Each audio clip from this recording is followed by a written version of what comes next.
자, 아까 7절까지 이제 했죠. 자, 8절에 갑니다.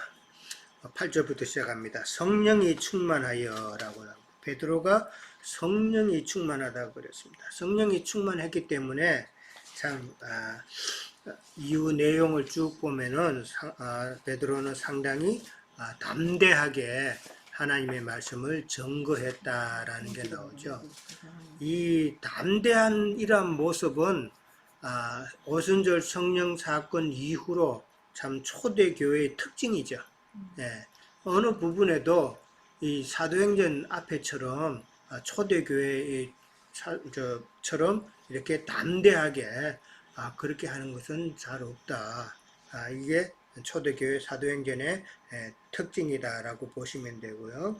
자, 9절에 그렇게 질문을 받으니까 베드로가 이제 장로들에게 관리들에게 다시 이제 이야기를 하죠.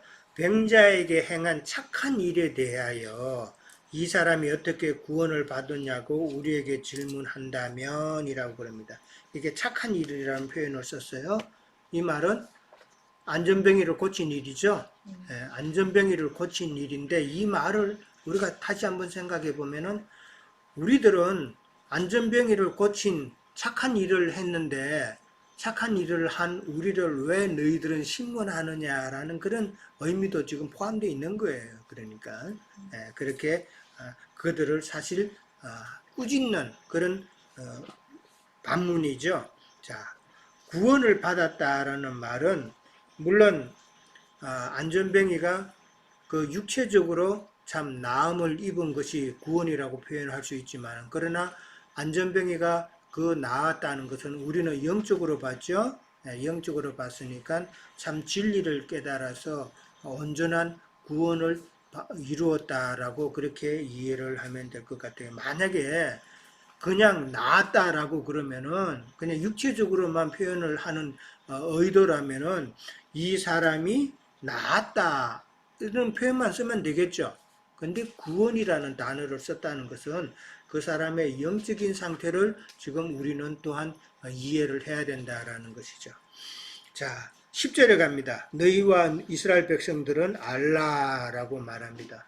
참 아까도 이야기했지만은 지금 베드로와 요한은 그 공회원들 앞에서 자기는 중앙에 딱 서 있고 공회원들은 둘러싸서 자기들을 응시하고 있는 그런 위압적인 그런 상황에서 베드로와 요한은 너희들은 알라라고 그냥 담대하게 전한다는 거. 이 상황을 우리가 한번 생각해 봐요. 이 공회원들의 말 한마디에 그들의 의결에 따라서 베드로와 요한은 태장을 맞을 수도 있는 거예요. 유대인의 태장은 40에 하나 가만 매죠. 바울은 그걸 3번이나 당했다고 그랬어요. 그러니까 40에 하나 감하는 그런 태장을 그렇게 맞으면 그건 엄청 중벌에 해당되는 것이잖아요. 자, 그런데도 담대하게 이런 말을 할 수 있었다라는 말은 이들이 지금 성령으로 인해서 자기들은 지금 하나님의 그 영적 권위를 가진 자라는 것을 지금 증거하고 있는 거예요. 영적 권위가 없으면 이렇게 못하죠. 그것을 이야기를 하고 있다. 육적으로 보면은 완전히 반대 입장이잖아요. 아무것도 없는 자들이 참 그렇게 높은 사람들 앞에서 아무것도 없지만 그러나 이렇게 담대히 전할 수 있는 것은 영적 권위가 베드로와 요한에게는 있다라는 것을 이야기하고 있다는 것이죠. 자, 그러면서 10절에서는 3가지 사실을 지금 베드로가 이야기하고 있죠. 뭘까요? 3가지 사실은 너희가 예수를 죽였다라는 거죠. 너희가 예수를 죽인 자라는 것을 한번 꽉 찌릅니다. 좀 뜨끔했겠죠? 사실 자기네들이 예수를 죽인 자니까 예수를 죽인 자라는 것을 참 이야기를 합니다. 그러면서 또 두 번째는 그러나 하나님께서 살리셨다라고 또 말을 합니다. 그러니까 너희들이 죽인 그 예수는 하나님의 아들이라는 이야기잖아요. 하나님께서 살리셨고, 그 다음에 세 번째는 예수 그리스도의 이름으로 이 사람이 건강하게 되어 너희 앞에 섰다라고 그렇게 이야기를 하고 있어요. 건강하게 섰다라는 말을 우리는 어떻게 이야기해야 돼요? 물론 육체적으로 지금 건강하게 섰죠. 그러나 영적으로 보면은 건강하다는 말은 바른 진리를 추구하는 그런 신앙생활이 되어야 한다는 것을 또한 우리는 깨달아야 되는 거죠. 예, 참 하나님을 섬긴다고 하면서 건강하지 못한 그런 신앙생활 많이들 해왔고 하잖아요. 예, 그것을 우리는 참 진리를 바로 깨달아 가지고 성경을 통해서 하나님께서 이 성경을 통해서 무엇 말씀을 하시고자 하는지 그거를 바로 알아야 되잖아요. 그거는 전혀 관심 없고 내 마음이 중요하다 그러고 내가 정성을 다하면 된다 그러고 그거는 아무런 의미가 없는 거예요. 하나님을 도리어 대적하는 일을 하고 있다라는 것이죠. 자, 그 다음에 11절 이제 넘어갑니다.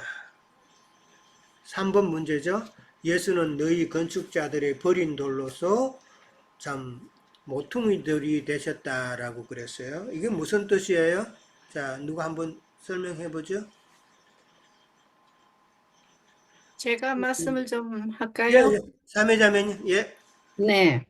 여기 건축자들은 유대인들을 말씀하시고 돌은 예수님을 말씀하시는 건데 예. 유대인들은 구약에서부터 아브라함이 우리의 조상이다, 모세가 우리 율법을 주었다 해가지고 거기에 침체되어 있었던 것이잖아요.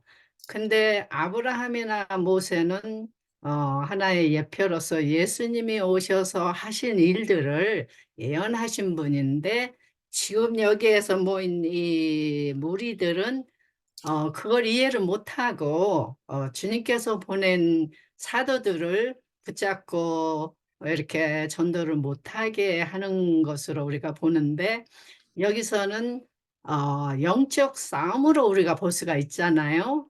120명은 예수님께서 보내시는 전도자를 말씀하시는 것이고 이들은 모세오경을 지키면서 하나님을 섬긴다 하면서 잘못 가리키는 마귀들이 보낸 대적자들이잖아요.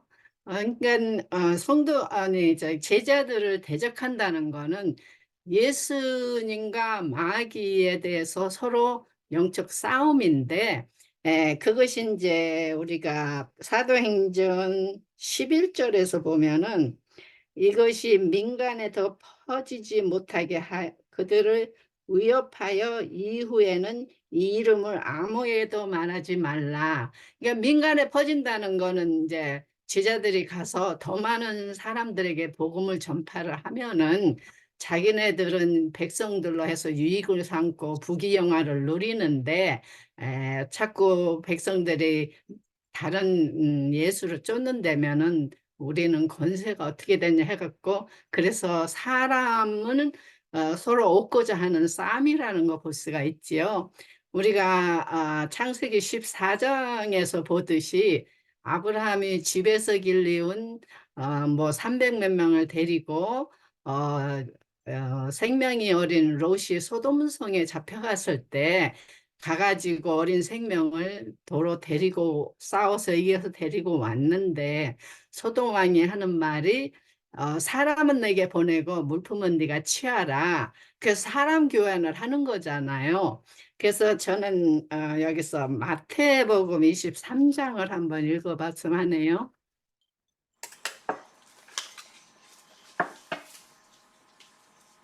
3장 마태복음 23장 29절에서 38절까지 다 같이 읽었으면 23장 네, 23장 29절 9절. 예. 38절까지요. 예. 네. 화 있을진저 외식하는 외식하는 서기관들과 서기관들과 바리새인들이여 바리새인들이여 너희는 너희는 선지자들의 선지자들의 무덤을 무덤을 만들고 의인들의 의인들의 비석을 비석을 꾸미며 이르되 만일 우리가 조상 때에 있었더라면 우리는 우리는 그들이 그들의 선지자의 선지자의 피를 피를 흘리는데 흘리는데 참여하지 참여하지 아니하였으리라 아니하였으리라. 하니 그러면 너희가 선지자들을 죽인 자의 자손임을 스스로 증명함이로다. 너희가 너희 조상의 분량을 채우라. 뱀들아, 독사의 새끼들아, 너희가 어떻게 지옥의 판결을 피하겠느냐? 그러므로 내가 너희에게 선지자들과 지혜 있는 자들과 서기관들을 보내매 너희가 그 중에서 더러는 죽이거나 십자가에 못 박고 그 중에서 더러는 너희 해당에서 책치칠하고 이 동네에서 저 동네로 따라다니며 박해하리라. 그러므로 의인 아벨의 피로부터 성전과 제단 사이에서 너희가 죽인 바가라의 아들 하가라의 피까지 까지 땅에서 흘린 의로운 피가 다 너희에게로 돌아가리라. 내가 진실로 너희에게 이르노니 이것이 다 이 세대에게 돌아가리라. 예루살렘아, 예루살렘아, 선지자들을 죽이고 내게 파송된 자들을 돌로 치는 자여. 암탉이 그 새끼를 날개 아래 모음 같이 내가 내 자녀를 모으라 몇 번이더냐. 그러나 너희가 원하지 아니하였도다. 보라 너희들이 황폐에 버림받으리라. 그래서 예수님은 벌써 예언을 하셨지요. 이들이 바로 서기관들과 바리새인들과 뭐 엑센파 이런 뭐 70인령의 그 율법을 가리키는 여기에 사도행전 4장에서 모인 무리들을 예수님은 뱀들아 독사의 새끼들이라고 했거든요. 그래서 우리 토마스 형제님이 처음에 말씀하실 때 뭐 큰 예배당에서 뭐 몇만 명씩 모여서 뭐 하루에 2시간씩 계속 2시간씩 해서 아무리 그들이 가르치지만은 이 진리의 말씀 그들은 성령이 있다고 하지만은 진리의 말씀을 가리켜서 우리 거듭나게 해서 혼생명이 처리되지 않는 그런 예배당의 모임은 예수님이 거기에 계시지가 않아요. 그래서 우리는 분명히 이 말씀을 통해서 어디에서 우리가 양육을 받아야 되고 주님은 어디 계신가를 우리가 분명하게 아는 것이 우리에게는 주님께서 우리를 기뻐 받으신다는 것을 우리가 알지요. 여기까지입니다. 네. 네, 감사합니다. 네. 자, 오늘 이 말씀은 지금 너희 건축자들의 버린 돌로서 진 모퉁이의 머릿돌이 되었다. 예수님이 그렇게 됐다는 말은 예수님께서 마태복음 21장 42절에서 한 번 또 말씀을 하셨는데 그때는 이제 그 말씀은 시편 118편 22절에 이미 기록되어 있는 말씀이죠. 그 말씀을 예수님께서 마태복음 21장 42절에서 시편 말씀을 인용을 하셨죠. 거기 보면은 예수께서 이르시되 너희가 성경에 버린 자들이 건축자들이 버린 돌이 모퉁이의 머릿돌이 되었나니 이것은 주로 말미암아 된 것이요 우리 눈에 기이하도다. 이 주는 예수 그리스도란 말이에요. 예수 그리스도께서 시편에 이미 성전에 모퉁이 돌이 된다라고 그렇게 표현을 해 놓은 거예요. 이 말은 너희 건축자들의 버린 돌이 진 모퉁이 돌이 된다는 말은 유대인들은 주님을 배척하고 죽였지만은 예수님은 구속받은 백성들로 통해서 그분의 처소를 짓기 위해서 하나님은 예수 그리스도를 영화롭게 하셨죠. 그 말 영화롭게 하셨다는 말은 하나님 우편에 앉아 계신다는 말이잖아요. 그러니까 우리 심령에 오시는 것이 예수님의 영화로움이다라고 나누었죠. 우리 심령에 오셔서 결국은 진 모퉁이 돌이 되셨다는 말은 우리 속에 오셔서 뭐를 하시겠다? 건축하시겠다는 이야기잖아요. 건축하시겠다는 그 말로 우리는 이해를 해야 되고 모퉁이 돌이라는 게 어떤 의미가 있어요? 집 모퉁이 돌이면 서로 연결하는 것이죠. 이렇게 이쪽하고 이쪽 양쪽을 연결하는 모퉁이 돌이단 말이에요. 그 말은 무슨 말이에요? 아주 중요한 역할이지만은 또 유대인과 이방인을 연결하는 모퉁이들이 대신 예수님이다라는 그 의미예요. 예, 그래서 모퉁이 돌이에요. 예? 베드로전서 2장 좀 볼까요? 베드로전서 2장 한번 봅니다. 예. 2장 7절, 4절부터 4절부터 읽어보죠. 이제 이 4절부터 10절까지 10절까지 네. 자 4절 10 베드로전서 2장 4절부터 10절까지 읽어봅니다. 시작. 사람에게는 버림바가 되었으나 하나님께는 택하심을 입은 보배로운 산돌이신 예수께 나아가 너희도 산돌같이 신령한 집으로 세워지고 예수 그리스도를 말미암아 하나님의 기쁘게 받으실 신령한 제사를 드릴 거룩한 제사장이 될지니라. 성경에 기록되었을 때 보라 내가 택한 보배로운 보통이 돌을 시온에 두노니 그를 믿는 자는 부끄러움을 당하지 아니하리라 하였으니 그러므로 믿는 너희에게는 보배이나 믿지 아니하는 자에게는 건축자들이 버린 그 돌이 모퉁이의 머릿돌이 되고 부딪히는 돌과 걸려 넘어지게 하는 바위가 되었느니라 하였느니라. 그들이 말씀을 순종하지 아니함으로 넘어지나니 이는 그들을 이렇게 정하신 것이라. 너희는 택하신 족속이여 왕같은 제사장들이여 거룩한 나라여 그의 소유가 된 백성이니 이는 너희를 어두운 데서 불러내어 그의 기이한 빛에 들어가게 하시니 아름다운 덕을 선포하려 하심이라. 너희가 전에는 백성이 아니더니 이제는 하나님의 백성이여 전에는 긍휼을 얻지 못하였더니 이제는 긍휼을 얻은 자니라. 예. 돌이 역할인 것 같아요. 예, 모퉁이 돌이 자세. 이방인들이 산돌 같은 그리스도를 받아들인 거. 자, 모퉁이 돌이라고 예수는 모퉁이 돌이라고 했다는 그 표현에는 이제는 예수님께서 뭐를 하신다고 그랬어요? 교회를 건축하신다고 그랬죠. 예, 건축하는 것을 지금 암시하고 있는 내용이다. 그러니까 예수님께서 처소를 지으려고 가신다고 그랬잖아요. 그죠? 그 처소가 어디에 세워지는 거예요? 우리 심령에 세워지는 것이죠.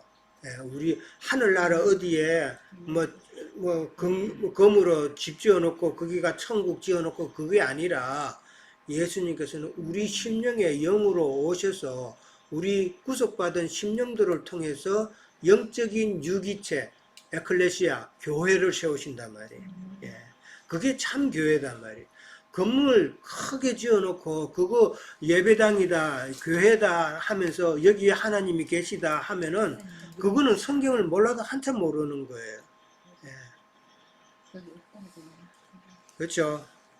저 사도행전 7장하고 17절에 보면은 사람의 손으로 지은 전에는 하나님이 계시지 않는다라고 분명히 말씀되어 있어요. 예. 그것을 우리는 잘 이해를 해야 된다. 예수님의 처소는 곧 나의 처소죠. 그렇죠? 예. 지난주일에 우리 사무엘하 나누었을 때 다윗이 자기는 백항목으로 지은 궁에 사는데 하나님의 궤는 어디 있어요? 해막에 그냥 있단 말이에요. 그러면은 좀 누추한 곳에 있잖아요, 사실. 그러니까 다윗의 마음이 내가 하나님의 전을 지어야 되겠구나 생각이 들죠. 예, 생각이 드는데 그거는 어떻게 보면은 하나님의 뜻을 모르기 때문에 그런 것이다. 그러면서 다윗이 하나님의 전을 지으려고 그럴 때 하나님이 나단 선지자를 통해서 뭐라고 말씀하세요? 너희가 다윗이 과연 내가 그할 집을 짓겠느냐라고 묻는단 말이에요. 그러면서 하나님이 하시는 말이 내가 다윗의 집을 너의 집을 세워주리라 그랬단 말이에요. 그 말이 무슨 말이에요? 내가 다윗의 집을 세운다는 말은 예수 그리스도를 이 땅에 보내가지고 예수 그리스도가 십자가에서 죽고 장사되고 그 영으로 오셔서 사람의 심령에 집을 먼저 짓겠다라는 말이잖아요. 그 집이 바로 다윗이 거할 집이고 우리가 거할 처소단 말이에요. 하나님이 예수 그리스도가 거하는 그 집이 곧 나의 처소죠. 예. 그러니까 예수님이 내가 너 안에 너가 내 안에 그 서로 거하는 그 처소다라는 것을 이해를 했어야 합니다. 자, 그 다음에 이제 넘어갑니다. 간단하게 하고 빨리 넘어갈게요. 자, 12절에 갑니다. 참 12절 이거는 제가 어렸을 때부터 외웠던 성경 구절이에요.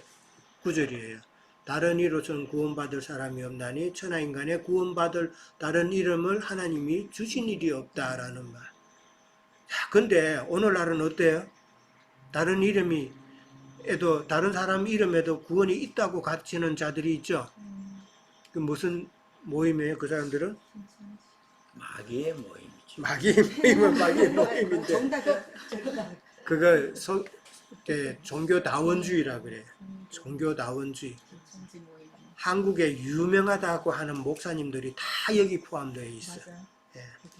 조영기 목사 종교다원주의에 속해 있어요. 그래서 엉뚱한 말 했죠. 불교에도 구원이 있다고 엉뚱한 소리 했죠. 예. 불교에 구원이 있어요? 다른 이로서는 구원이 없다고 분명히 성경에 되어 있어요. 조엘 오스틴 목사가 예. 그러니까 큰 사람이라고 하는 사람들은 다 여기에 다 포함되어 있어요. 예. 그러니까 왜 그래요? 다 종교로 이해를 한단 말이에요. 우리 하나님을 믿는 것은 종교가 아니라고 그랬어요.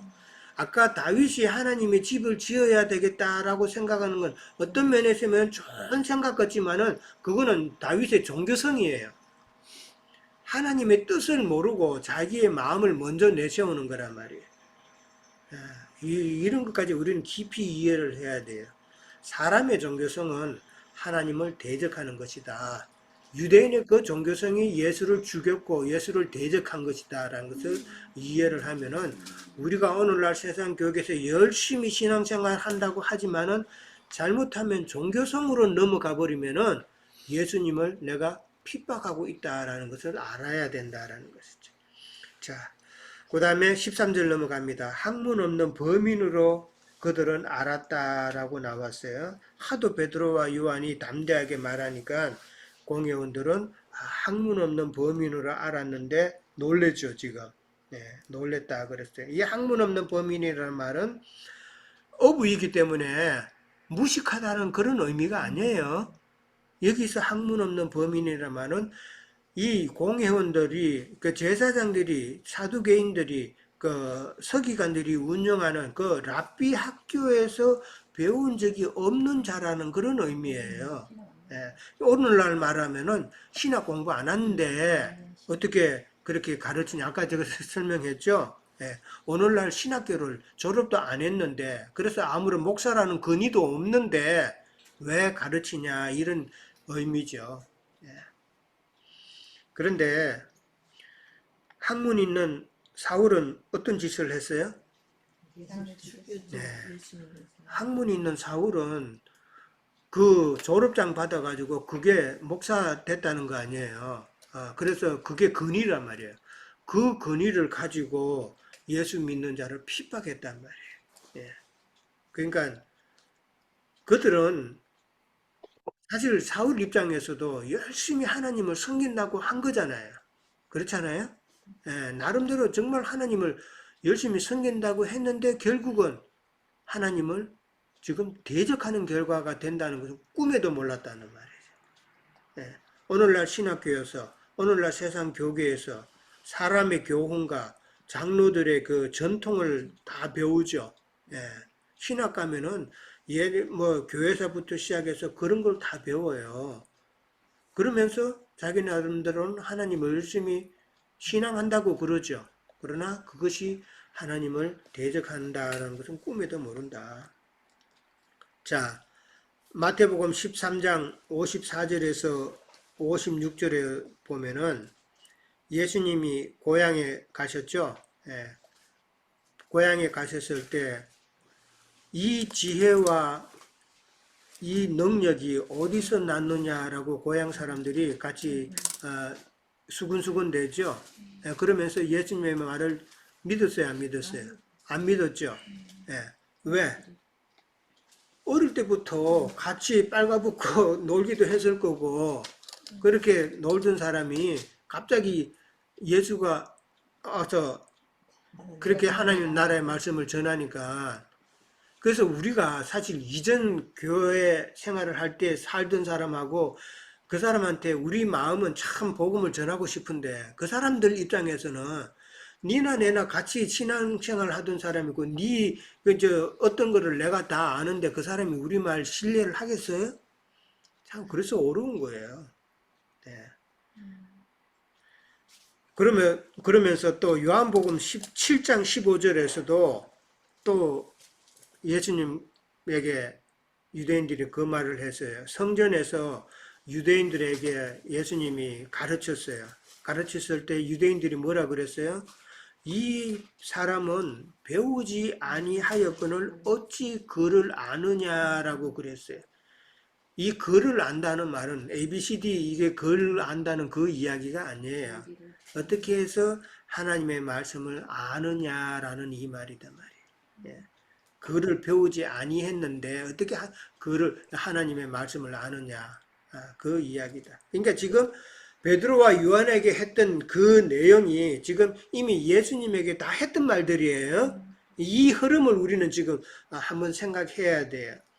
자, 14절에 갑니다. 병 나은 사람이 함께 서 있는 것을 보고 공회원들이 비난할 말이 없다라고 그랬어요. 나는 이 병 나은 사람이 이 베드로와 함께 서 있다는 이 말에 참 나는 은혜를 받았어요. 함께 서 있다라는 말은 뭔 말이에요, 지금? 동력했다는 말이잖아요, 지금.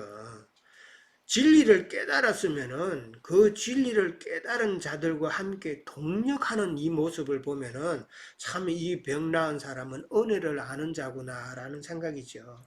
그렇잖아요? 예. 진리를 깨달아가지고 같이 동력하지 못한다라면은 좀 문제가 있는 거예요. 예. 참 이 사람처럼 자기가 진리의 눈이 떠여서 참 말씀을 깨달아서 이 베드로 요한과 같이 함께 서 있다, 이 말은 같이 동력자가 되었다는 말이 참 중요한 것이다. 그 다음에 이제 비난할 말이 없다 그랬어요. 참 사실 공회원들 입장에서는 비난할 말이 없죠. 그렇죠? 너무 담대하고, 그 다음에 어떤 마술을 부린 것도 아니고, 그 다음에 병 나은 사람이 옆에 같이 딱 서 있고 이 정인이 딱 서 있잖아요. 그러니까 비난할 말이 없다라고 그랬어요. 자, 누가복음 21장 다시 한번 찾아봅니다. 누가복음 21장 15절 찾아봅니다. 네, 132페이지쯤에 있어요. 누가복음 21장 15절. 찾았어요? 다 같이 읽어볼까요? 21장 15절. 내가 너희의 모든 대적이 너희 대항하거나 변박할 수 없는 구변과 지혜를 너희에게 주리라. 예수님이 지금 이 말씀을 하셨어요. 그 마지막 때죠? 마지막 환난을 당할 때에 너희가 능히 모든 대적들이 너희를 갖다가 참 대적을 하고 대항을 하고 참 그렇지만은 너희가 능히 감당할 수 있는 구변을 주겠다는 거잖아요. 예. 근데 진리에 대해서 깨닫지 못하는데 우리가 이런 말이 나올 수 있을까? 안 되죠? 그러니까 우리가 신앙생활 하면서 진리의 말씀에 대해서 부지런히 익혀놔야 된다는 거죠. 하나님의 말씀을 잘 깨달아서 우리가 지식적으로도 알고 있어야 되는 거예요. 그랬을 때 마지막 환난의 때가 되면은 우리에게 필요한 거는 지금 베드로와 요한처럼 담대함이단 말이에요. 담대함이 있으면은 예수님께서 지금 하신 말씀대로 그들이 너희를 변박할 수 없는 구변과 지혜를 내가 주겠다라는 이 말이잖아요. 그러니까 예수님의 이 예언이 지금 베드로에게 지금 여기서 실현되고 있죠. 네, 이 사실을 우리는 생각해 봐야 된다. 그러면서 15절, 16절에 가면은 이제 너희는 바깥에 나가 있으라고 그러죠. 왜 나가 있으라고 그래요? 세상 법정도 보면은 판결 내리기 전에 잠깐 나가 있으라고 그러죠. 자기네들이 결정을 하는 거예요. 자, 이 사람들은 지금 딜레마에 빠졌죠. 왜 그래요? 선한 일을 한 사람을 심판하기도 그렇고 또 정인도 있고 많은 백성들이 이미 다 알고 있다는 거. 그러니까 정죄할 수도 없고 그리고 또 정죄를 안 하면은 그냥 두면은 자기들에게도 심각한 문제가 되죠. 예, 그렇다는 것이죠. 그 다음에 이제 4번 문제 보면은 도무지 예수 이름으로도 말하지도 말고 가르치지도 말라 하는 말은 아까 이미 어느 정도 나왔죠. 예, 이 말은 참 많은 사람들이 알고 있으니까 참 여론을 의식해서 그렇게 훈계할 수밖에 없는 그런 거. 그 다음에 분명히 나은 자가 지금 존재하고 있고 자기들 앞에 있으니까 그 다음에 또 믿는 자가 또 많았잖아요. 5천이나 되었다 그랬으니까 많은 사람이 지금 현장에 있는 이 상황이니까 그렇게 할 수밖에 없었다. 공회원들은 예수님을 죽인 그 책임이 있는 자들이잖아요. 자, 그 다음에 이제 19절에 가면은 그러면서 그들을 불러서 도무지 말하지 말라고 그러니까 베드로와 요한이 뭐라고 그래요? 참 유명한 말이죠. 뭐라고 그래요? 그렇죠. 하나님의 말씀을 듣는 것보다 너희 말 듣는 것이 옳은가 판단하라 그랬어요. 참 대담한 말이잖아요. 대담한 말에다가 하나 더 추가가 된다면은 참 지혜로운 말이잖아요. 그렇죠? 네. 사람이 두려움이 있으면은 지혜가 나오기가 힘드는데 지금 베드로와 요한은 담대하면서 거기에서 성령의 지혜까지 지금 더한 말을 하고 있다. 이 말은 자기네들은 지금 베드로와 요한은 하나님께 대한 충성을 하는 것이지 너희들에게 대한 것은 아니다라는 것이잖아요. 세상 권세에 우리는 순종하지 않고 우리는 하나님께서 보여준 대로 순종하는 자들이다라는 것이잖아요. 그래서 다시 위협하고 놓아줬다고 그랬어요.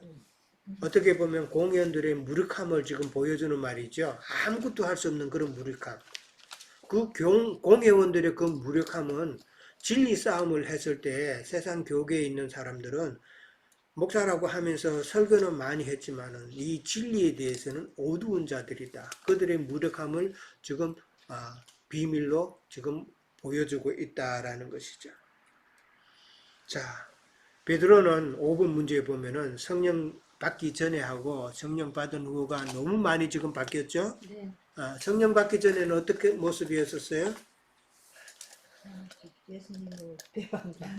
배반했죠. 예수님을 모른다 했죠? 네, 배반했어요. 그것만 했어요? 예수님 인도도 하셨죠. 처음 예수님이 강림하실 때.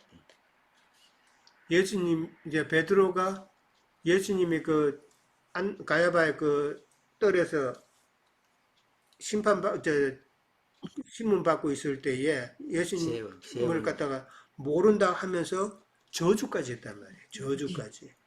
예, 저주까지 했다는 그 계집종한테 저주까지 했다는 그 말은 참 자기의 육신의 안위만을 위하는 그런 방어잖아요. 그런데 지금 어떻게 돼요? 자, 여러분이 느낀 베드로는 어떤 모습이에요? 담대하게. 건강한 예, 자가 되고 담대하게 또 담대하게 되고 예, 말씀하세요. 다 알죠? 예. 그럼 담대하고, 그 다음에 상당히 또 지혜롭게 하고, 그렇고 성령의 힘으로 유명한 표적도 나타내고 공회원들을 지금 넉넉히 이기고 있잖아요. 그렇죠? 예, 넉넉히 이기고 있는 베드로의 모습을 봅니다. 예, 이게 다 뭐 때문에? 성령이 충만하기 때문에. 예. 자, 오늘 우리가 이제 결론을 맺습니다. 오늘 이 베드로와 요한을 보면은 결국은 성령의 인도하심을 따라 한 거예요. 예. 그러면서 오늘 우리가 본 것 중에서 예수님의 행적도 봤어요. 예수님도 이 사람은 글도 모르는 사람인데 어떻게 성경을 아느냐라고 또 질문도 받아봤고 뭐 이런 경우가 있잖아요. 그러니까 예수님의 행적과 사도들의 행적이 지금 비슷하죠. 그렇잖아요. 예수님의 행적과 사도들의 행적이 비슷하다라는 이 말은 성령의 인도를 받기 때문이다라는 것이죠. 성령의 인도를 받기 때문에 예수님의 가신 길을 지금 베드로와 요한은 가고 있다라는 말이죠. 그거를 우리는 먼저 이해를 하셔야 됩니다. 그러면서 지금 사도들은 풀려났다라고 그랬어요. 사도들은 풀려났는데 사도시대 때는 지금 풀려났지만은 그러나 마지막 짐승의 때에는 풀려날 수 있어요? 그때는 순교의 때다라는 것을 이해를 하셔야 돼요. 지금 베드로와 요한이 풀려난 것은 지금 이때는 말씀이 지금 전해져야 되니까. 뿌려져야 될 때죠. 네. 말씀이 뿌려져야 될 때지만은 그러나 마지막 짐승의 때에는 만약에 또 이런 박해가 있으면 그때는 우리는 순교의 때다라는 것을 이해를 하셔야 돼요. 순교의 때는 왜? 그때는 말씀 전할 때 아니에요. 예, 그때는 추수 때단 말이에요. 오늘날 우리가 느끼기에는 세상 교육에 나가서 마켓에 가서 예수 믿으세요 하고 전도지 주면 사람들 반응이 옛날하고 같아요? 한번 쳐다보고 지나가요. 아직도 이 예배당 다녀요? 이런 식으로 그냥. 그러니까 지금은 추수 때다. 지금은 말씀을 전할 때가 아니라 추수 때이기 때문에 뭐에 포커스를 둬야 된다? 하나님의 말씀이 어떤 것이 참 바른 신앙의 길인가 여기에 우리는 포커스를 둬야 된다. 예, 그것을 지금 사도행전을 통해서 우리는 봐야 된다라는 것이죠. 마지막 보면은 병 나은 사람이 40세가 되었다 그랬어요. 이 말은 무슨 말이에요? 광야 생활 40년 돌다가 이제 그렇죠? 예, 나음을 얻었던. 예, 강야 생활 40년. 지금 이 나은 사람은 40세가 됐다는 말은 태어나기는 났어요. 예, 예수를 믿기는 믿었어요. 믿었지만은 이 교회 생활 내내 진리를 알지 못하고 안전병이로 있었던 사람이잖아요. 그러니까 이제는 일어섰다라는 것은 진리로 깨달아서 광야 생활을 청산하고 참 이제는 가나안으로 들어가는 그런 신앙의 삶을 살았다라는 것을 지금 암시하고 있잖아요. 아멘. 자, 오늘 지금 베드로가 어떻게 보면은 공회원들을 이겼는데 이 공회원들의 대부분은 제사장들이란 말이에요.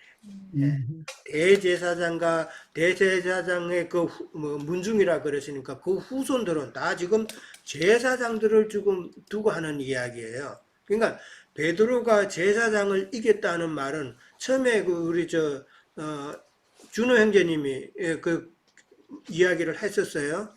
이 말은 율법 제사장 시대는 이제는 끝났다라는 것을 지금 암시하고 있는 내용이에요. 아멘. 율법 제사장 시대는 끝나고 이제 신학교가 아니고 계시된 영으로 하나님의 말씀을 깨달은 자가 가르치는 새로운 제사장의 시대가 되었다라는 것을 지금 선포하고 있는 그런 아멘. 내용이다라는 것이죠. 그거를 잘 이해하는 것이 오늘의 이 결론이에요. 네. 그냥 병 나았다 그것만 세상 교계에서는 참 하나님의 예수님의 능력으로 베드로와 요한이 참 병 낫게 했다. 하나님은 위대하다. 그런 건 종교인이 되라는 이야기예요. 우리는 그건 다 알아요. 하나님이 위대하신가 예수님의 능력 모르는 거 아니잖아요. 그러나 이 말씀을 통해서 어떤 시대적인 변화를 이야기하고 있는가 그걸 지금 우리는 봐야 된다라는 것이죠. 자, 오늘은 여기까지 하도록 하겠습니다. 오늘 시간이 좀 많이 됐어요. 예. 수고하셨습니다.